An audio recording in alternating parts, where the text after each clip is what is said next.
Everyone undoubtedly is going to come into some sort of interpersonal conflict with somebody else. It's kind of what it means to be human is to communicate with others, but because we are broken humans, inevitably we are going to say something or somebody's going to say something to us that causes great offense or sorrow or anger or whatever it is. Well, the book of Romans, chapter 12, verse 18, Paul says this: if possible, if it is possible, as far as it depends on you, live at peace with everyone. Live at peace with everyone. But there's not always that sense of peace, is there?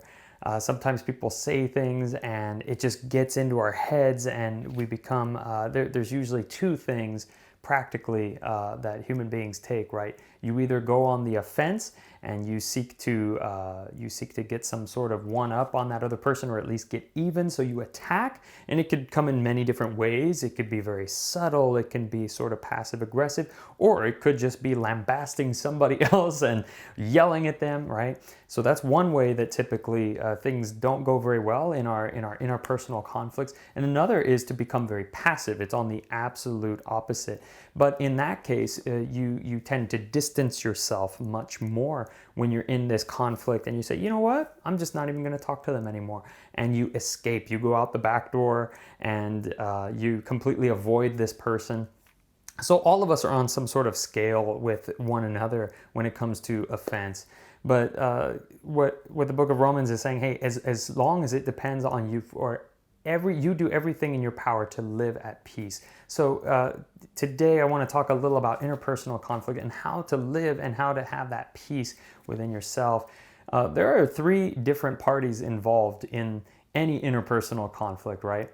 And that's going to be you, the other party, and God as a Christian. So the number one person to be at peace with is with God. You have to understand that Jesus Christ came to reconcile the world to himself, that while we had offended God at some point, that he sent his son Jesus to die on the cross, to take upon that sin, that punishment, that shame, that offense, and he took it all out on Jesus. And Jesus rose again, of course, to give us new life and say, okay, fresh slate, you and me are bound together. So knowing that you are put at peace because of the reconciliation of Jesus, who took on all the fullness of deity within himself and wants to be in our life and is very involved and tied to our lives as Christians, that already is a huge impetus to want to reach out and forgive or seek forgiveness from others.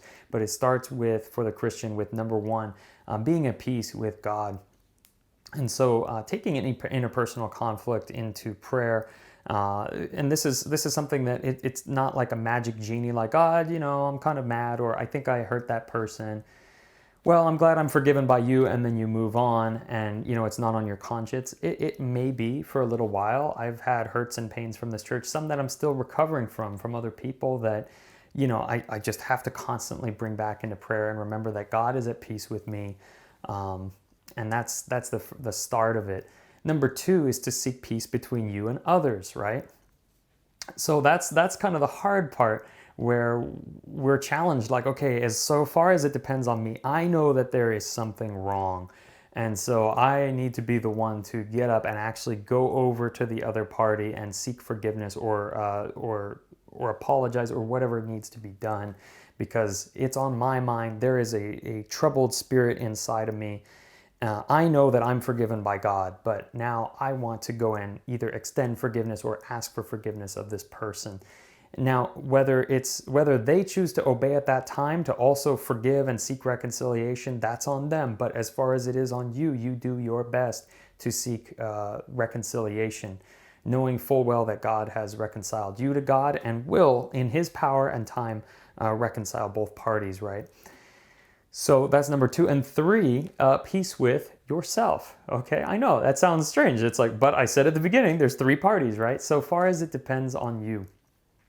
Now, how do I seek peace within myself? Isn't that kind of strange? Or wouldn't you want to start with that?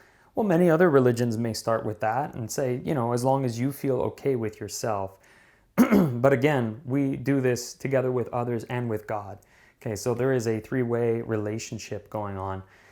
And we want to make sure that we are okay with God first. We know that by His Word. We know that through prayer. We want to reach out and seek others. And by doing so in faith and in trust, you will ultimately have that peace come to you, okay? It takes this key word, obedience, okay? It takes faith and obedience to God's Word to be able to say, I sense that something is off. I know that something is off. And I know that somebody may have trouble with me, or I sense some sort of friction. I just want to make sure we're okay. Or it's like blatant, like, okay, they screamed at me, they offended me, they did something wrong to me. We take it to God. We take it back to them. And in doing so, God will provide the peace that we are seeking to bring into the situation. So that is your word of the week. 3 practical tips to carry out Romans 12, that so far as it depends on you to seek peace with every party around you, including God, including yourself, and including that other person. Before I let you go for the week, just wanted to recommend a great book for all of us. That's The Peacemaker by Ken Sande. You'll find tips like these and much, much more. I had one of our small group members went through the entire book, and it really transformed a lot of how he interacts with others and deals with a lot of these conflicts. So great book. Once again, it's The Peacemaker by Ken Sande.